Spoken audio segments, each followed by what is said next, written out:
Michael, you're looking very brown. You've been away. Tell us about your holiday. Let's kick off with that. Yeah, fantastic. We had 3 weeks in Portugal. Yeah. Great with the kids in the pool. They're loving it. I just walked around watching Sadie all day. Like, she's taking me to the sandpit and the trampoline and the pool. So yeah, it's brilliant to get away. Yeah, all just 4 of us, and then yeah, it was great. You can just see, like, with you and your family life, it seems like a dead natural fit. You know, it seems like you've sort of taken to it so easily, really. Yeah, it is. It's something I absolutely love, and I treasure every moment, because it's not going to be too long before Sadie don't want to be in the same room as me when she's a teenager. So yeah, I love it, absolutely love it, and yeah, just enjoying it. And I'm going to start calling you the juggler, I think, because you're going to be juggling all sorts of things, I think, aren't you, going forward? Coaching, playing, the family stuff, obviously. Yeah. Watching Nottingham Forest in the Premier League.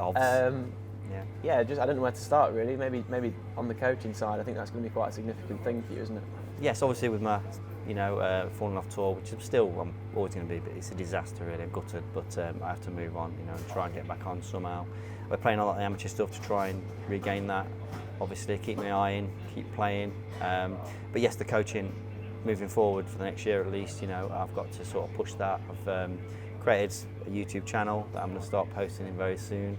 Shameless plug. And obviously my social media and the Instagram and all of them really, basically. So yeah, I'm going to hopefully put some good content up, and that will sort of see how that goes. Really, look forward to it. And aside from being a very talented snooker player, we've always recognised that you're articulate and presentable, and not necessarily the most typical snooker player out there. So it seems right that you should be doing some extracurricular activities, really. Doing the coaching, that seems like a good fit for you, really. Yeah, I started it obviously about 12 months ago. The tour was blessed with COVID and whatnot, so I thought I'll try it, and I did actually enjoy it more than I thought I would, to be honest. It's quite good, quite rewarding seeing you play. People sort of improve, and I seem to be all right. I get quite a lot of good feedback. So yeah, and it's something I know. There's not much I can confidently say I know a lot about, and I really know. I think snooker's one of them. So I have to be silly not to sort of explore that, and it keeps me around the game as well if I'm going to try and get on tour. So back on tour. So yeah, I think it works well, and yeah, see how it goes. I'm looking forward to it. And everything we do is learned, isn't it? In terms of coaching for you, who's taught you key things that you want to pass on? Who's been key influences on you, and what things have they taught you where you've thought, oh, actually, quite like to see young lads and young girls using that, and that's what's benefited me? Because that's what the process is, isn't it? Really? Yeah, I mean, I would say everything really. I've worked with some great coaches, Dale Hill years ago, and bless him, he's a bit poorly at the minute, but he'll be all right. Terry Griffiths, Chris Henry, I've worked with those. And obviously my lived experience, I think that is the most important thing. The fact that I've been around the game and around the top players ever, best players ever around, and beat them every now and again, So I think my lived experience is the biggest thing that gives me a bit of a knowledge, really, and hopefully I can sort of spread it a bit. And do you think it'll be solely technical advice, or do you think you'll do something a bit wider than that, and do you think you'll be good at helping them, not necessarily on the psychological side, but preparing them for what they're taking on, really, if they are to eventually become a professional snooker player? Yeah, I mean, obviously that all depends on what level they're playing. If they're just amateur snooker players, it's usually technique based, but obviously the higher up the levels you go, it becomes less about this and more about that, I'm not helping anybody at sort of professional level, do you know what I mean? Open if somebody wants a bit of advice, but it's more amateur stuff. So I can open all areas because I've lived it for so long. You could probably argue that what am I talking about, psychological stuff, but I've failed a lot, and you learn when you fail, and sort of I know me, and I know how it works, I know what it feels like to play at that level, and how it can get at you. So it's all relative. If you're playing your league match, you're feeling the same. It's the same process, the nerves. But so yeah, but everything really. I enjoy it. I think when you're doing stuff for others, you start to evaluate how you do stuff for yourself a little bit, or how you do things yourself. So I think when you start coaching others and take your head out of yourself, and then when you head back to the practice table, I think it might be really interesting actually. You thinking about your drills and how you prepare. Yeah. You may become a little bit more scientific or a little bit more disciplined, because I think it's easy.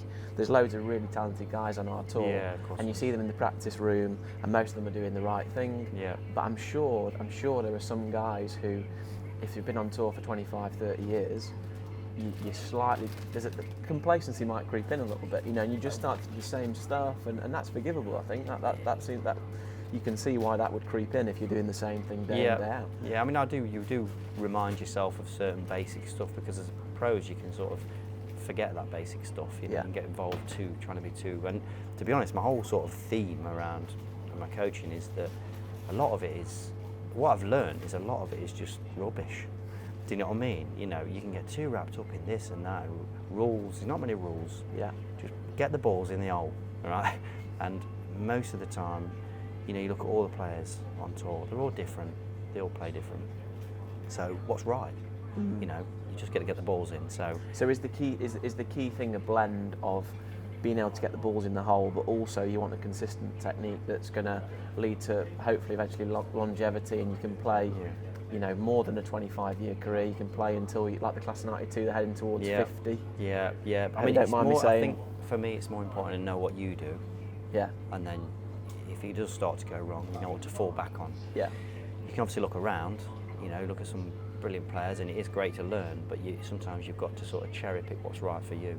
You could look around and try and change. You'll be changing every day of the week. So how did your technique evolve? Because I was saying to Zhao, we saw a video of him when he was 12. Yeah. And he looks exactly like he does now. Yeah. And I don't know how long it would have taken him to get to that point, but it seemed dead natural and intuitive, and that's a blessing really. But did you have a similar thing, or did you have to work really hard? Because you've got your own distinctive cue action, etc. So how did you get to that point? Mine's very similar. Like when I've got pictures of me when I was 4. Yeah. Everything was straight, everything was right. That's one thing that I've always never struggled with, is just being able to, the coordination, if you want to put it like that. Yeah. I've always, it's not that's held me back, that's not a problem for me. But yeah, I mean, most players on, especially the pro level, they're all talented. They've all got the coordination, the hand-eye coordination to put on the balls. It's, as like I say, as the pro level, it's more what's happening in there.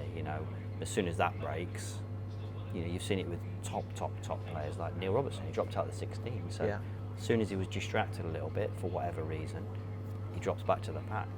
But that's the pro level.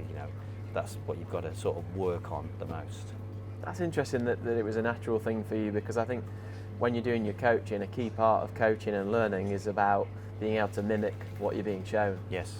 And so the young guys will hopefully have your ability to do that. Yes, well that's it. I mean, hopefully they've got to improve, they've got to work on their game.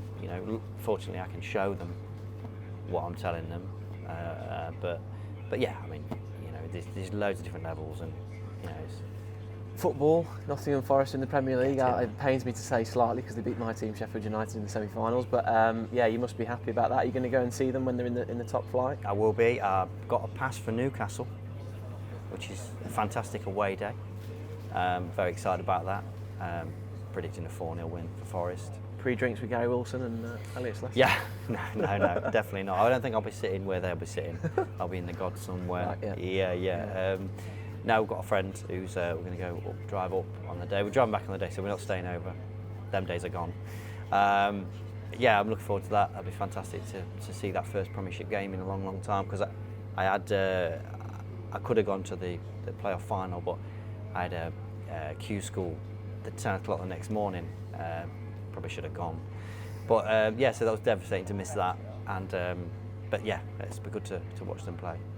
Good luck with all your endeavours, Michael. Thank you very much. Thank you.